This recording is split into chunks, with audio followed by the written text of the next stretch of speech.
Olá pessoal, boa tarde.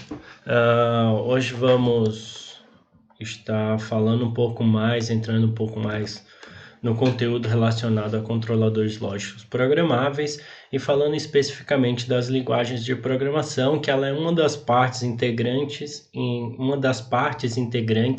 da norma IEC 611/31, certo? Então, só para a gente entender, né, qual que é o porquê dessa norma, né? A norma ela é importante, como você já deve ter visto em outras normas, e a gente já até conversou sobre algumas, ela serve como uma padronização, uma normalização, né, para que todos sigam no mesmo caminho, né?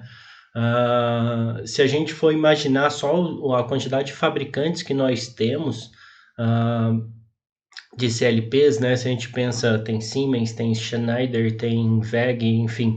E se cada um desses seguisse para um caminho, a gente tem um problema muito grande, né? Como a gente pode ver, e esse é um intuito de eu ter colocado essa linha do tempo aqui, né? Onde cada linha dessa é uma tentativa de normatização. E normalmente essas normatizações foram criadas por uma empresa ou por um grupo de empresas, né? Então a gente vê que foram várias até a gente chegar aqui em 92, onde foi feita a 611/31, tá? Então, ela em 92 ela foi criada, né? Com a ideia de estabelecer esse padrão, né? Que os fabricantes iriam seguir. E essa norma, basicamente, ela é composta de 8 partes, né? Isso não significa que todas elas foram publicadas ao mesmo tempo, elas foram publicadas em momentos distintos, tá? Mas hoje ela é composta de 8 partes, né? Cada uma relacionada a um tema. E nesse momento a gente está querendo focar especialmente na parte de linguagens de programação, tá? Que é a IEC 611/31.3, tá? É a parte 3 dessa norma como um todo. Então, ela foi publicada a primeira vez em 93, por mais que a norma tinha sido publicada em 92, né? 92 foram falados sobre as regras gerais dos CLPs, informações gerais sobre ele, e aí passou-se o ano inteiro discutindo sobre aquilo para que tivesse depois uma publicação a respeito das linguagens de programação que deveriam ser seguidas, tá?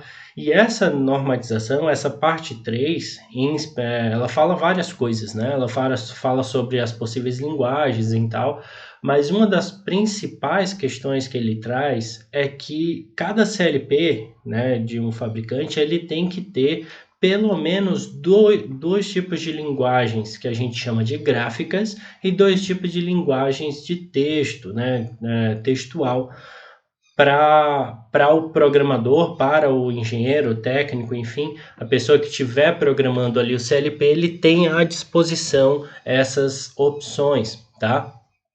E, e por conhecimento e por questões de ser comum a todos, né? A grande maioria dos fabricantes adotaram essas 4 linguagens de programação, tá? Na parte textual, a lista de instruções e o texto estruturado, tá? Na parte gráfica, o diagrama ladder e o diagrama de funções, diagrama de bloco de funções, tá? Que a gente vai falar desses 4 e também mais uma a seguir, certo? Além desses 4, normalmente, em especial a Schneider, ela normalmente dá uma quinta opção de linguagem de programação, que é o SFC, sequenciamento gráfico de funções, que a gente também vai falar hoje, tá?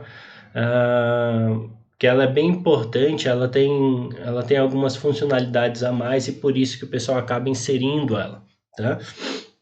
E a IEC 611/31, ela possibilitou que os fabricantes, né, eles compatibilizassem os seus produtos entre si, né, compatibilizassem os produtos deles também com os CLPs. Então, a linguagem de programação que a gente vai falar é sobre a lista de instruções, tá? Ela, normalmente é considerada a linguagem de mais baixo nível, né? Ela é meio complexo de você programar nela, tá? Normalmente a gente vai aplicar esse tipo de linguagem só quando a gente tem um programa bem curtinho, porque pode no programa um pouco mais longo ou um programa um pouco mais complexo, pode ser que a gente acabe cometendo um erro por, por um mero descuido ali, porque ele é meio complicadinho de programar, tá? Então, basicamente, como o próprio nome sugere, ele é uma lista de instruções. Então, ele vai ter uma série de instruções, né? Para cada linha eu tenho uma instrução e ela vai dizendo o que é que eu tenho que fazer. Salve esse valor, faça isso, faça aquilo, né? É como se você fosse... Imagina que eu fosse fazer uma programação em lista de instruções para, sei lá, fazer café, né? Então, você vai lá, primeira instrução, esquentar água. Segundo, preparar o coador e tal. Então, cada uma dessas linhas ia dar uma instrução, ia dar uma especificação, né? Só que, por exemplo, eu tinha que ligar e depois desligar o fogo, aí depois fazer tal coisa. Então, para cada coisinha que eu tenho que fazer, eu tenho que dar uma instrução para ela, tá? E basicamente esse cara, pessoal, é uma transcrição do diagrama de relés convencional. Então, o que é o diagrama de relés? É aquilo que a gente estava vendo em comandos elétricos, né? Basicamente, eu tenho aquela diagramação e eu estou fazendo uma transcrição. É como se eu estivesse fazendo uma leitura daquilo e para cada componente eu vou dando uma instrução daquilo, né? Tornando um pouco mais... tornando aquilo uma forma de representar, né? Lembrando lá que o nosso diagrama relé diagrama de comando, ele é uma linguagem gráfica, linguagem entre aspas, né? Ele é uma representação gráfica, né? E eu estou passando aquela representação gráfica para uma linguagem escrita, né? E essa parte de lista de instruções, ela foi bem importante no começo lá das implementações de CLPs, né? Especialmente porque, né, nesse início lá, década de 80, 70, a gente não tinha terminais gráficos como a gente tem hoje, né? A gente tem hoje painéis de LCD, tem computadores e tal, que facilita a programação. Hoje, naquela época, a gente tinha terminais alfanuméricos. Então, basicamente, eu tinha que ir digitando, eu só podia digitar, eu só tinha letras, né, para representar aquele programa, tá? Então, eu não tinha a possibilidade de desenhar, por isso que a lista de instruções era bem utilizada naquela época, tá? Aqui é uma tabela que representa as principais instruções, né? Aqui seria o que eu vou estar desenvolvendo, né? O que eu estou fazendo. Aqui é um modificador desse operador. Aqui é o tipo de dado e aqui é a descrição do que ela faz, né? Por exemplo, se eu digo LD ele vai carregar um valor de algum lugar. O ST ele vai armazenar ou ele vai escrever aquele resultado em outro lugar. Aqui eu posso fazer operações booleanas, por exemplo, né? A operação ou o XOR, né? Que vocês devem ter visto lá em eletrônica digital. Dá para fazer operações matemáticas nessa linguagem também já. Aqui são outras, né? Quaisquer. E aqui é colocado um exemplo, né? Imagina esse diagrama de comando aqui, esse diagrama de comando elétrico, onde eu tenho uma bobina aqui embaixo, que eu quero acionar ela, e eu tenho dois contatos A e B que estão em paralelo, e esses dois contatos em paralelo estão em série com esses outros dois em paralelo, né? A e B paralelo em série com C e D paralelo, certo? Então, como eu vou representar isso? Ora, olha só como é que vai ter que ser feito. Eu tenho que chamar LDA, lembrando, olha só, vamos voltar lá naquela lista. O LD serve para carregar valor de um resultado, né? Então, ele está dizendo, ó, LDA, carrega valor de A em um acumulador. Ele pega como está aquele valor em A, se ele está aberto ou fechado, ele carrega o valor em B, né? Pega esses dois valores e ele executa uma lógica booleana B, o OR B ali, ele vai fazer o OR entre A e B, né? E aí ele vai armazenar esse resultado em B. Faz a mesma coisa para C e D e armazena isso em D, nessa instrução aqui, né? E aí eu faço um AND B, né? Onde eu vou fazer a lógica booleana do valor armazenado em B com o valor armazenado em D, né? E depois disso eu faço STX, que aí eu vou estar atribuindo o valor armazenado aqui por último em B para a saída X, que seria a minha contadora, né? Então é bem chatinho fazer isso aqui, né? Então esse é o grande problema, né? Que você vê que esse é um programa simples, né? Um acionamento simples que a gente vê que é bem complicado de estar fazendo ali, né? Imagina um programa mais rebuscado, imagina aí a gente fazer aqueles, por exemplo, em lista de instruções, o acionamento de um motor em estrela triângulo, por exemplo, né? Onde a gente tem vários intertravamentos e tal, fica bem complicado. Daí a gente entra depois numa outra forma textual, que é o texto estruturado, tá? Para aqueles que já viram ou já pesquisaram um pouco a respeito de linguagens de programação quaisquer, né? A gente vê que tem uma das mais conhecidas é o que eu chamo de linguagem C, né? O C++. E o texto estruturado ele se aproxima muito da linguagem C, né? E esse tipo de programação ela é chamada de alto nível, né? Por quê? Porque ela possibilita que eu coloque diversas instruções em uma linha só de programação, né? E assim eu agilizo o meu processo de projetar coisas mais complexas, né? E evitando possíveis erros, né? E até de encontrar possíveis erros, né? E também, por ele ter uma estrutura similar a essas linguagens de programação, eu tenho comandos de laços, né? De eu executar uma certa programação até que uma certa situação seja atendida, né? Ou ainda eu tenho instruções condicionais, né? Se tal coisa acontecer, então faça tal coisa. Então eu posso efetuar isso em texto estruturado. Também permite emprego de equações trigonométricas, seno, raiz quadrada, enfim, consigo implementar esses caras utilizando o texto estruturado. Então, no exemplo anterior, naquele exemplo aqui, né? Para eu fazer isso aqui em texto estruturado, bastaria eu fazer esta linha aqui, ó, né? X recebe o valor de A mais B, lembrando que o mais ele está relacionado com o ou, vezes, que é o E, C mais D. Pronto. Bem mais simples do que aquela lista de instruções, né? Depois disso, a gente tem diagrama de blocos funcionais, como o próprio nome sugere, né? Essa linguagem de programação, eu tenho blocos que possuem funções, certo? E eu vou conectar esses blocos que têm certas funções para que eu execute uma certa função maior, né? Tem pequenas funções que vai executar uma coisa maior, né? Então ele é uma representação de instruções ou comandos que devem ser executados. E aqui ele já está passando para uma forma gráfica, né? A gente já está indo para uma coisa que eu estou vendo aquilo acontecer, né? Porque normalmente quando a linguagem é escrita, né, a gente tem maior dificuldade de observar aquilo, né? Normalmente, né? Tem pessoas que têm mais facilidade de programar em escrita, né, do que o textual.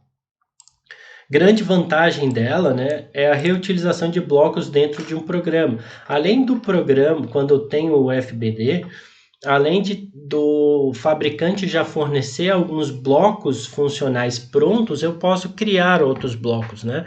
E aí eu posso, por exemplo, criar um bloco de partida de um motor. Esse cara aqui, tipo, tem um acionamento e tem a saída para acionar o motor, né? Eu pego esse bloco, crio, fica como se fosse uma caixinha preta ali, pronto, jogo ele lá e está resolvido, né? Aquela questão, não preciso programar sempre, né? Aqui vai ter um exemplo disso, né? Se a gente tem o acionamento de partida de motor, né? Aqui considerando só a parte de comando, né? Tem uma entrada de energia do circuito de proteção, o NF aqui é a botoeira de acionamento, aqui é colocado um botão de desliga, né? Nesse esquemático, aqui é colocado a contatora, né? A saída da bobina na contatora, e aqui é o contato de selo, né? Então, para eu fazer isso, bastaria eu fazer este bloco aqui, ó. Se vocês prestarem atenção, é exatamente isso que eu preciso, né? Olha só, vamos começar daqui, certo? Do acionamento. O acionamento é feito em 2, certo? Se o 2 tá ligado, né? Independente do valor que tiver aqui, né? Se esse cara é 1, aqui a saída vai ser 1, né? Se esse cara ou esse cara estiverem no estado normal, né? Ele vai ser, ou seja, 0, um NF, né? Ele tá fechado, mas ele vai tá mandando 1, porque ele é normalmente ele é o contrário, né? Então ele vai ter 1 e 1 aqui, né? Então 3, então, se é um E de 3, 1 aqui, eu vou ter uma saída e eu vou acionar uma saída 1, uma saída alta, e eu vou receber esse cara aqui em 4, acionando esse cara, né? Acionando, fechando esse outro aqui, que vai ser minha realimentação para cá, certo?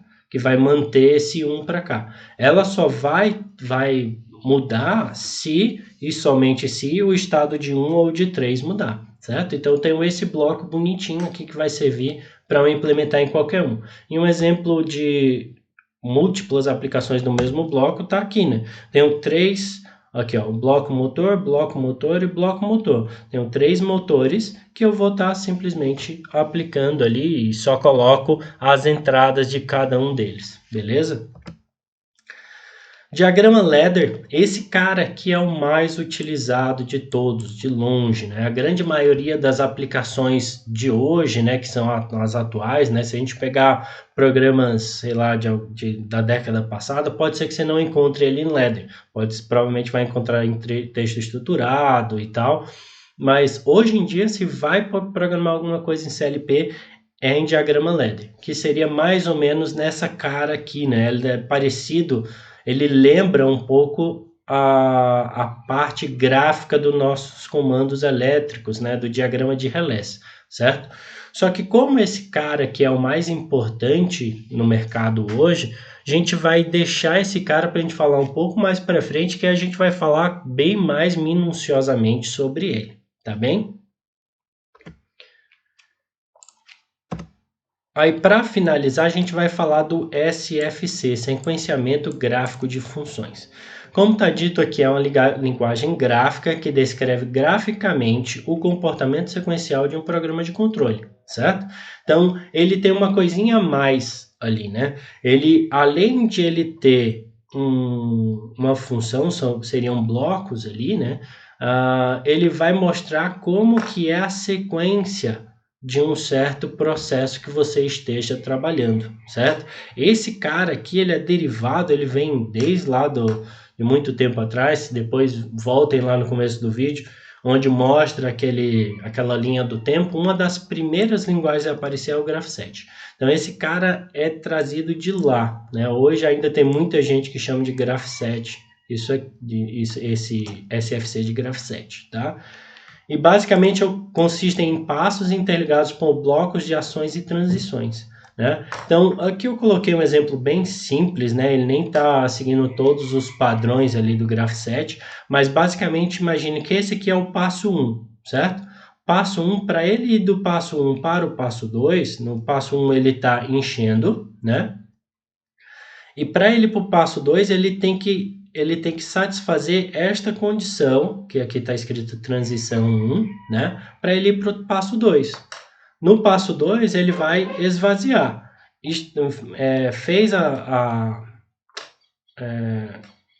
Ele encontrou a função da transição 2, ele chegou ao ponto da transição 2, ele vai para o 3, né? Então, ele é bem sequencial, né? Vamos supor ali, né, que a transição 1 seja quando o reservatório estiver cheio e esse aqui quando o reservatório estiver vazio, né? Então, eu tenho lá um reservatório, ele começa a encher. Encheu esse reservatório, ele chegou no nível máximo, que é a transição 1, chegou. Então ele vai para o 2. Né? Se ele chegou no reservatório 2, ele vai esvaziar esse cara. Quando ele esvaziar, eu vou para o passo 3, que é parar meu processo.